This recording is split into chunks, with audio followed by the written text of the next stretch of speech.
Hetty, you still not listening to nothing I'm talking about in terms of logical statements.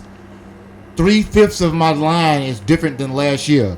My entire coaching staff, minus the tight end coach, Jim Dre, and my special teams coach, Hightower, are the guys that are the holdovers. 3.8 is never solid, but that was behind a bum line.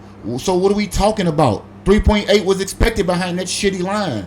And until you understand that part of what's going on, you're not going to give him credit just like anybody else. Because the only time he did have 1,000 yards, oh, wait a minute. He had a damn competent offensive line. Like, seriously. And I don't think it's the only time, but I'm gonna go with it. Because I'm not in the weeds to go to bat for Deandre Swift. What I'm telling you, like I tell people. I'm never trying to go to bat for Deandre. I'm not a huge Deandre fan, but I want. It's more so for me. People have vitriol for Deandre like he's a 600-yard receiver every year. I mean, running back every year. And James Cook had 1,006 yards. If I ain't looking it up wrong, James Cook is not. I believe him to be exponentially better than Deandre Swift in terms of what he can be. But he had 1,000 damn yards because he's in a combo, and sometimes carries go elsewhere. Make the most of your opportunities, and I believe that this year, behind the coaching and the line, he will do the things that he needs to do.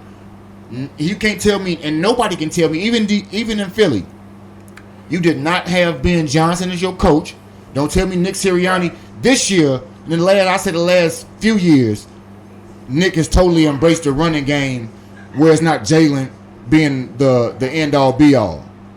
At the same time, Eric Bieniemy is my goddamn running backs coach, and I do not shortchange that for any amount of faith in what's going on.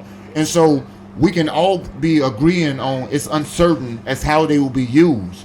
But I have zero, and I say zero, hesitancy about having total confidence that it will be used effectively. And you can say he was spoiled by him. David Montgomery played for us, bro. I know what David Montgomery is, and he ain't shit to write home about. He was 1,000-yard rusher. So what are we talking about again? That's overinflating David Montgomery. And I mean, no disrespect to David Montgomery, because he was a serviceable back for me, just like Detroit. But he is serviceable. Look up his damn running yards. But here's the thing. So I think this might be controversial. Especially Jameer is special. Nobody else is special. And he ain't always had Jameer. He had Jamal Williams. He had David Montgomery, DeAndre Swift. Jameer is special. And he has done that with all of them. Jameer is special. That's it. But this might be controversial, and this might strike a nerve with you. But I believe a lot of about DeAndre Swift is relatable to our Jay Cutler scenario. I think it goes back to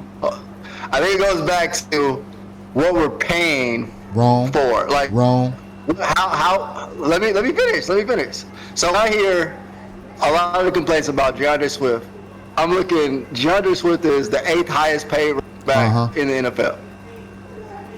And so I think a lot of what we're hearing about is what we're spending on a player and what we're getting from a player. If I listed off, the other top running backs in terms of pay, and then I tell you DeAndre Swift is right there in terms of productivity, I think it's more like we're paying $8 million for who could very easily be making $4 or $5 million less and still get the same type of productivity.